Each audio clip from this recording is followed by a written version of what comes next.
Hello everyone, this is Toby with Birdsong Studios. Thank you so much for joining me here on the channel. I appreciate your presence, your time, your attention, and your openness to these messages. If you are a returning viewer, thank you so much for your continued support. And if you are new to the channel, welcome. I appreciate you joining us here today. So we are going to be looking at a little bit of a different theme today. We're looking at energetic boundaries, and this is very much in relation to the Mercury Retrograde in Taurus we are in the midst of currently. This retrograde season in Taurus is going to last until May 14th or 15th, and of course then we'll have a 10-day shadow period after that. It began on April the 21st as reference. And so during this Mercury retrograde, we are being called to really review value. What do we value? Where do we place value? And so in this reading, we're going to look at the energetic boundaries because, of course, value is assigned by, it can be represented through an energetic exchange. So where we are focusing our energy the most would be representative or should be representative of what our values are, correct? So if we are noticing, as we are reviewing during this Mercury retrograde, where we are placing our energy, is that in alignment with what your values are, your self-value as well as what you value in the external. So it's a time to review, reflect, recalibrate, rewrite maybe, and recertify, I'm hearing, where we are expending energy, where our the energy is flowing towards in our external world, and making sure it's in alignment with our value internally, but also using it as an opportunity to reflect upon and being honest with our internal value, because that will be reflected in what we put value on externally. So are the things that we are placing energy and focus on externally in alignment with what our priorities are? And if they're not, what is that telling us about our internal state, and where that needs some reflection, where that needs some review, or maybe even some healing. So let's see, we're starting with the Wisdom Oracle, and we have cards number 42 and 45, Chop Wood and Time to Go.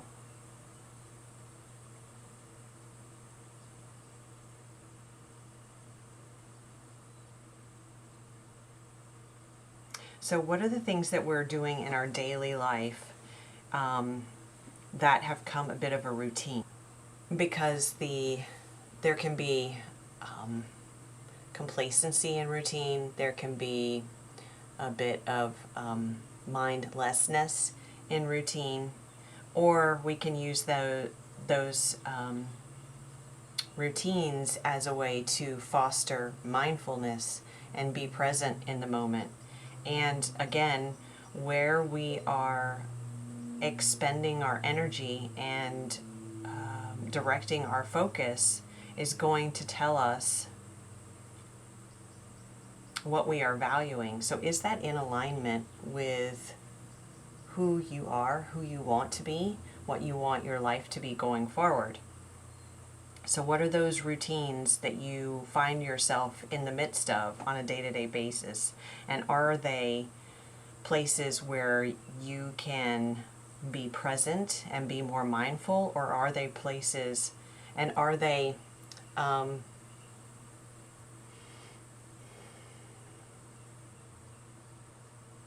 supportive of you in the way that they are helping to create this foundation,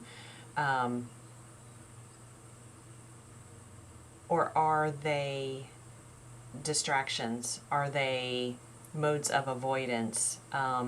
If we're spending hours scrolling on our phone, are we doing that as a distraction, or are we doing that to learn something new?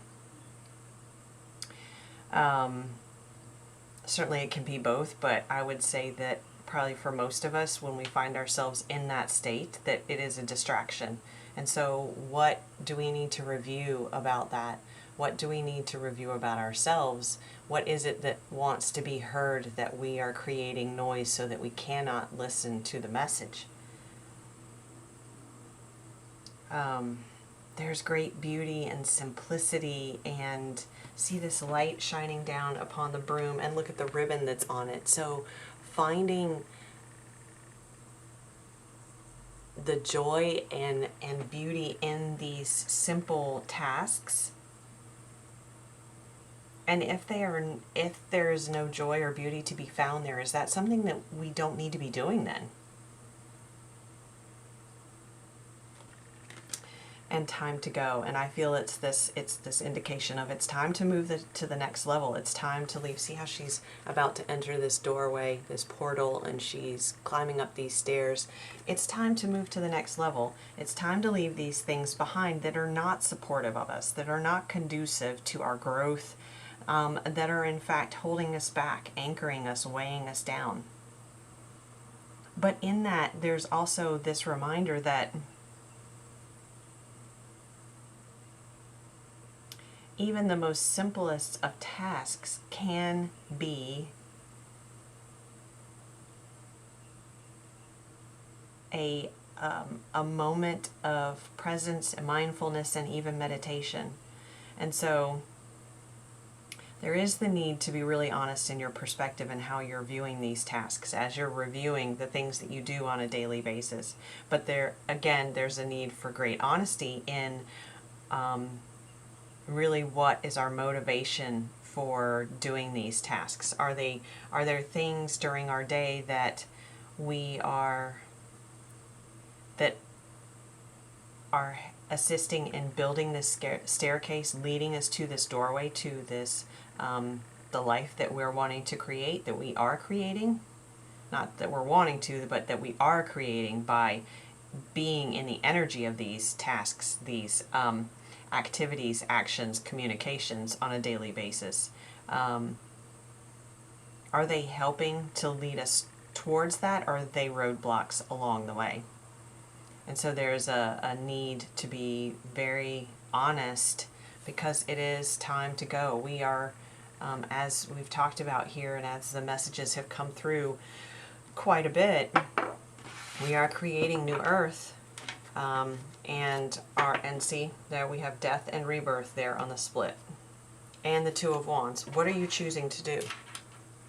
Which are you going to choose? Are you going to choose this rebirth moment and allow yourself to really focus your energy, direct your energy to what it is that you want to create? Or are you going to be weighed down in mindlessness? Certainly we all need times where we need a break. We need to be, to just be. But there's a difference between allowing ourselves to have fun and spending time doing things that in our heart and in our soul we know are blocking us from moving to the next level. Okay, so what's your choice going to be here with the Two of Wands? So let's see what else the tarot has to say about this, what Spirit has to say about this through the tarot. This is the Light Seers Tarot.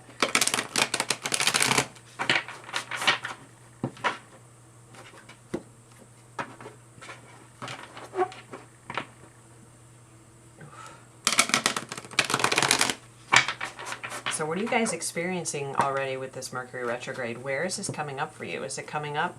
Where is Taurus in your chart?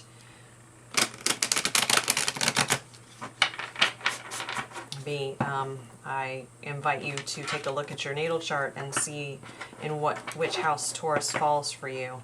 And also, where is Venus?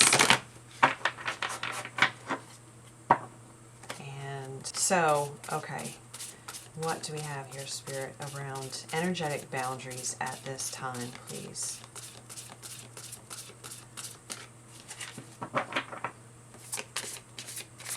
And it does seem to be very much tied to how you spend your time. The Sun. What else do we have here, please? So again, this is that light that's shining down that we talked about with the broom, right? When you're in these activities, in these tasks, in these, yeah, it feels very physical related, very 3D related. Where is the joy in them? Can you find joy in them? Can you find moments of mindfulness in them if they are in fact tasks, chores, activities that have to be done? Because again, this goes back to our perspective, because our perspective on it defines our experience of it. So if we are viewing it as, oh, I don't want to do that, and so, of course we all have these moments, right? Sometimes often, let's be honest. However, even in that moment, you can transmute the energy around it by saying, okay, no, this is not something I'm feeling into doing right now. I do have to do it, but maybe let's look at the why I have to take care of this is what I'm hearing. Why I need to do this thing. Why I need to participate in this thing. Is there a greater reason for it? Certainly there must be, if it's a responsibility of yours. So if we're really feeling the lower vibration of, my words are gone all of a sudden, thank you, Mercury Retrograde. Just really not wanting to do the thing, how can we transmute it? And how can we shift our perspective to see the joy in it? Even if it's a much higher perspective, that I have to do this thing because it, even if it's an outcome based, you know, I have to clean my kitchen because I'll feel so much better when I come in here and the counter's clean, the dishes are out of the sink, you know, or I have to clean my kitchen so I can make dinner for my family or for myself. And starting from a fresh, clean kitchen, it's more enjoyable to cook in. It's even just a cleansing of the energetic space by doing that. So just a couple of examples, but anything. The flip side of this is if it's not something that is bringing us joy in some way, if it is not a responsibility that has to be done, and again, it goes back to being very honest. Does it have to be done? And if it's something that is absolutely not bringing you joy in any way, does not have anything tied to joy, to upliftment, then maybe we need to revisit that and be really quiet in listening to, well, this goes back to what was the Cancer reading for the solar eclipse, listening to what your heart has to tell you. Really taking a moment to rest and be still so that you can hear that. And we have the Six of Swords here, and this is that leading us to calmer waters, leading and being led by our spirit guides as well, allowing that to happen, and moving away from those things that bring that sense of chaos and choppiness and dis-ease. This is a redirection of your energy and your focus towards that which is in alignment with your highest good. And your spirit guides will always lead you in that direction. But you have to make space to hear it. And again, what noise are we creating? Are we allowing into our lives that is blocking us from hearing where our guides want to lead us, where our heart wants to lead us. And our guides and our heart want us to enter through this portal, this doorway. They want us to create this life that is of a higher vibration, a higher frequency, that's going to, and I'm seeing this walking through this doorway, and then there are just an infinite number of possibilities, potentials, opportunities on the other side. And I'm sorry if you hear my stomach growling. But our guides want us to take these steps. It's interesting that they keep coming out sideways. Yeah, Queen of Wands. This is that passion. This is that inspired action. This is being in this state of creation and light and motivated and manifestation too. Look at the light growing from her hand.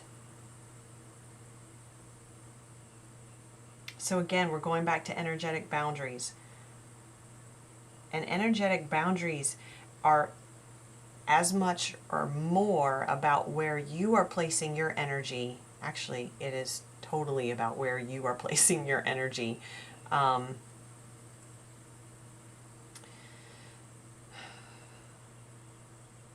back up just a little bit. Give me just a second.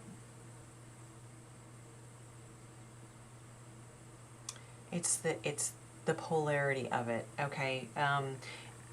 When I say boundaries, these boundaries are as much for you as they are in protection of yourself. Because when you set these boundaries for yourself on, this is where I'm going to expend my energy, this is the energetic exchange I am going to participate in. When you direct it in a certain way, then you are automatically not directing it in a way that's detrimental to you, right? So it's not so much about blocking the way that's detrimental to you.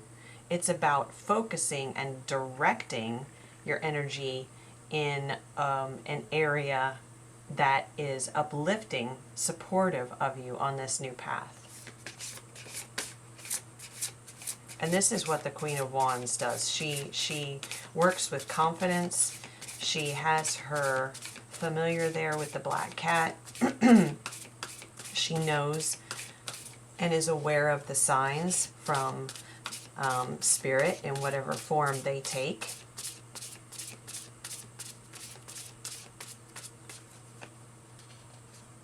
And she moves in that direction with passion, with vigor, with life and light.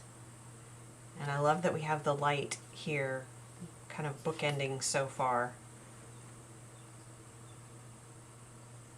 It does require this bit of journey here, which is indicated in the Six of Swords. That does symbolize a journey as well, even a physical journey, but I feel this is an internal journey. And maybe it does require you to travel to a place where you can be a little bit isolated and rest and reflect and give yourself that time to really understand what it is that you value,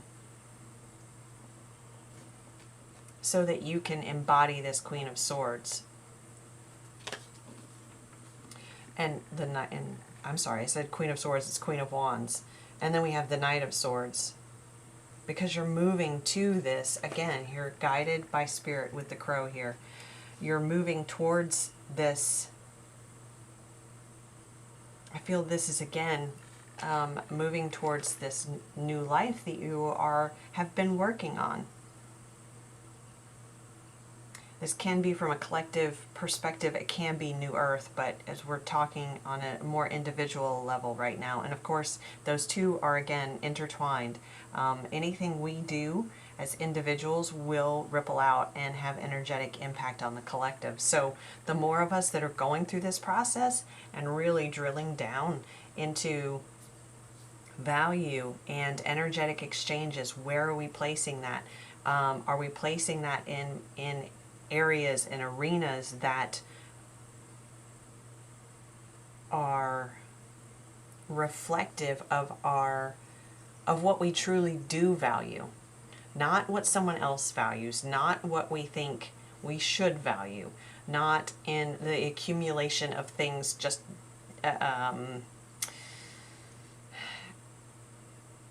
out of a desire to create a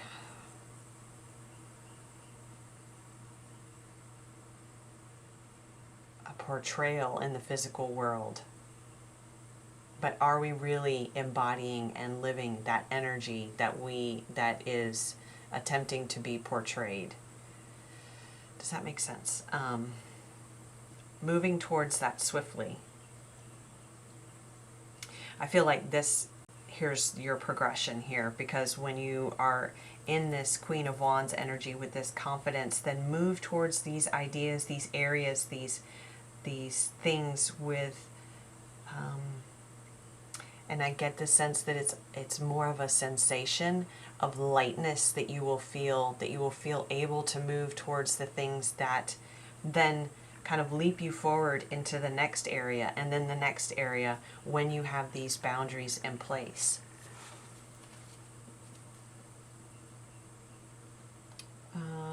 Okay, we're going to go to the Life Soul Vision Oracle, and then I think we'll see what comes through here, just to kind of tie things together. Maybe a little bit shorter message this time, but that feels pretty clear to me. I hope it does to you guys. I hope it does to you guys. But utilizing this time of Mercury retrograde optimally, because this we're so much in this time of manifestation and creation, and there's been so much work collectively and all of us individually on ourselves and on our lives over the last few years, even more than a few years. But I wonder, can you guys feel it? I shouldn't ask that question, because I know you can. If you're here and you're watching this, then you are somewhere on this journey as well, and you are working on building that which you want to experience, and you're aware of it. So this is a reminder for you of, now we're given this space with Mercury retrograde to review, now that you know what you know, which is a favorite quote from Romy, Wyser's deck guidebook here. Anyway, now that you know what you know, from the work that you've done, from all that you've experienced, okay, now's the time to take a bit of a pause and reevaluate. Is what you are expressing and where you're directing your energy in the physical world, is that in alignment with who you are, who you want to be, and what you do truly value for yourself on the inside and energetically, and from a space of frequency and vibration? So let's see what we have from the Life Soul Vision Oracle. Oh, look at that. The Rainbow Dragon. Oh my gosh, you guys. My favorite card. Yeah, this is the integration. This is, and I feel this is representing the seed that we have been placing, that we have planted, that we have been nurturing, nourishing, and that is coming to fruition, coming into bloom, coming fully into our visibility, into our life. Through this time frame, it almost feels like through 2023, this is going to be this time of integration. And we've got the Kundalini energy represented here with the Rainbow Dragon, the alignment of all the chakras. Let's see if there's one more that wants to come out, but that kind of wraps everything up together. There may not be another one. This beautiful representation of all of the chakras firing at full capacity, vibrating with this glorious spectrum of color and light And I really feel like it's speaking to, okay, let's see. The full moon here, where's full moon in Taurus? Full moon in Taurus, when will that be? Scorpio season, that's what I was thinking, look, we have 56, which is 11, so is it in November? No, I bet it's in the end of October. I will have to look.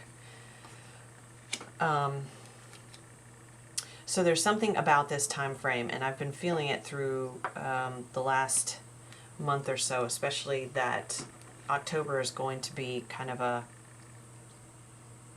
I don't want to say a bookend. I said that here, didn't I?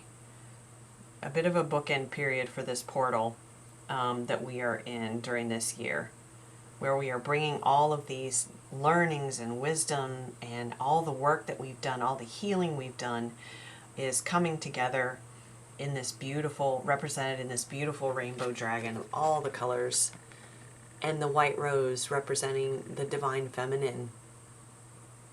And that's regardless of gender, we all have divine feminine within us, and this beautiful balancing of the divine feminine with this fiery divine masculine energy of the dragon.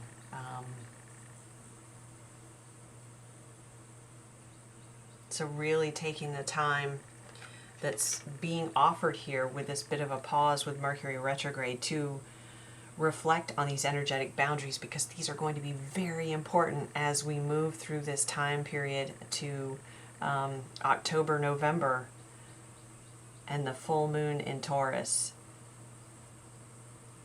It feels very, very important in this building process, in this opening to this portal, in this creation of the new life, new earth. But very much this is our hearing window of opportunity to bring these factors together, to bring all the things we've learned together, to clear out the mirrors of the mind, to allow this to be a clear space, to remove ourselves from the restriction of old patterns of thought, old beliefs, old limiting beliefs around our value, about how we care for ourselves, how we view ourselves, and then because that has an enormous impact on how we view the world, how we view others, and therefore how others view us.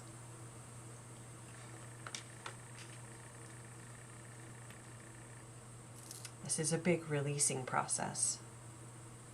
And the releasing, I feel, is going to come gradually, especially through this Mercury retrograde time in Taurus. But it will be something that we build upon through the Taurus full moon. All right, I'm going to look real quick. Let's see, when is the Taurus full moon? Yep, full moon in Taurus is October 29th. Yeah. Early on October 29th, it looks like, at least on the east coast of the United States. So sorry about the long delay, but from now until October 29th, I feel like we're really going to be integrating all of this information. Now my right arm is feeling really heavy. I don't know if that has any resonance for you guys, but oh, I'm getting a message also to that journaling during this time period could be really helpful for you. Writing down the things that you reflect upon, writing down what you value, a bit of an accountability list, so to speak, and something that you can then reflect back upon, review, and revisit during this time frame. And it may be really interesting for you to make these notations now as you're in this, as we are in Mercury retrograde now, and we're in this time of reflection, and then revisit them around the full moon in Taurus to see, are you maintaining that? Have your values changed? Do you want them to, your energy to be directed, to be exchanged in different directions or areas, or and making sure that you're staying on track is what I'm hearing. Committing to yourself, committing to this path.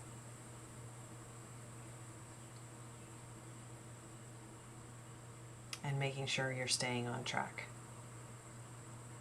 Okay guys, I am going to leave it there. I hope you found this helpful. I will be back soon. I'm going to do a set of readings on the full moon in Scorpio, which happens on May 5th, which is going to be rather potent. Full moon will be another eclipse. So I'll be back with those soon, probably over the weekend. But until then, I would love to read your comments, hear your thoughts on this, if you find this helpful or what you're experiencing in Mercury retrograde so far. And as always, please like, share, and subscribe if you feel called to do that, and it does greatly help the channel. Thank you so much. Wishing you all the best. I will see you soon.